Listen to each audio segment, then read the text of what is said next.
Marshmallow with Wolves, and you listen to Jay Sky on BBC Radio Manchester with The Dead Good Show. Now, founded in 2019, Bare Necessities online platform was created in order to offer an alternative solution to the increasing issue of sustainability and, most importantly, the fight against fast fashion. Controversial. Well, their mission is to source forward-thinking customers with the highest quality of used clothing at the lowest price possible.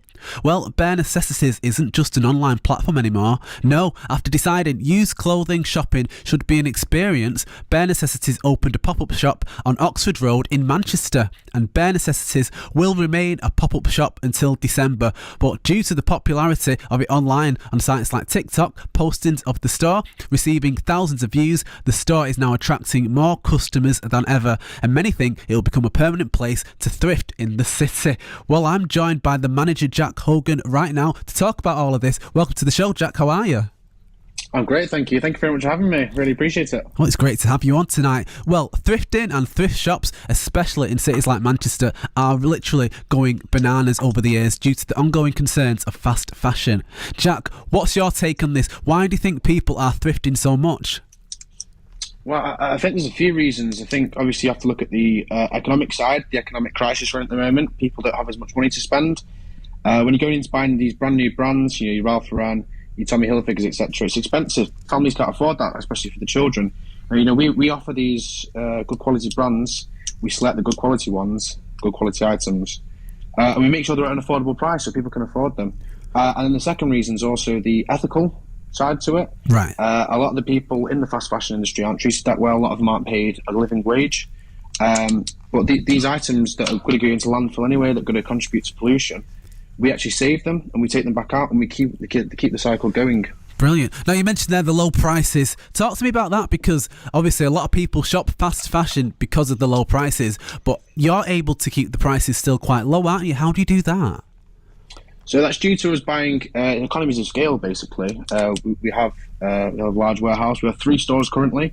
We have a permanent fixture on Oxford Road. We have a temporary one in the Northern Quarter, and we have one in the Pendleton Salford Shopping Centre as well. So due to that scale and due to being able to buy in bulk and having an efficient process, we're able to keep the price as low as we can for the customers, really. Brilliant. Well, obviously, I am a bit of a snob, but I do like second-hand clothing. I know that some people have mentioned before that there are sometimes hygiene concerns with second-hand clothing. Is that ever an issue here? It's not at all, no. So we don't do, obviously, socks or underwear. We don't sell them. We sell T-shirts, jeans, jumpers, jackets, things like that. And all the items are sorted in our warehouse. We make sure there's no stains on any of them. There's no rips in them. We get all the good ones. We then wash, dry, steam and tag the items before they come to the store. So they've already been cleaned, they're already fresh, dry and actually ready to wear, really. Fantastic. It sounds good to me. But let's get into tonight's fashion conundrum. Oh, very nice. I've got to ask you, and I know what the answer's going to be even before I've asked it. Is fast fashion still cool, and was it ever really? No. No. Mic drop. I mean, potentially, post-World War II, 1950s, production's going up, you're able to produce things at high quality and high volume. It's fine. Since then, everyone knows the quality of items produced in the past 50 years has decreased. If you pick up a T-shirt now from, I don't know, a high street retailer, which I'm not going to name, the quality is terrible. It's going to go funny after 2 or 3 washes. Right. If you buy an item 30, 40 years ago, which some of the items we have in store, the old school Ralph Lauren, your old school brands, it's still in very good nick. It's really good condition.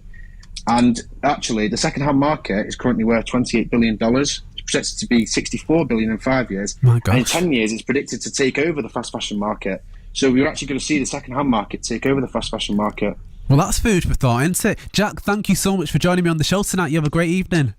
You too. Thank you very much for having me. Brilliant. That was the manager, Jack Hogan, from the popular thrift shop Bare Necessities. Definitely check that out and get involved. But now for another track that you are going to love. This is James Hype with Ferrari.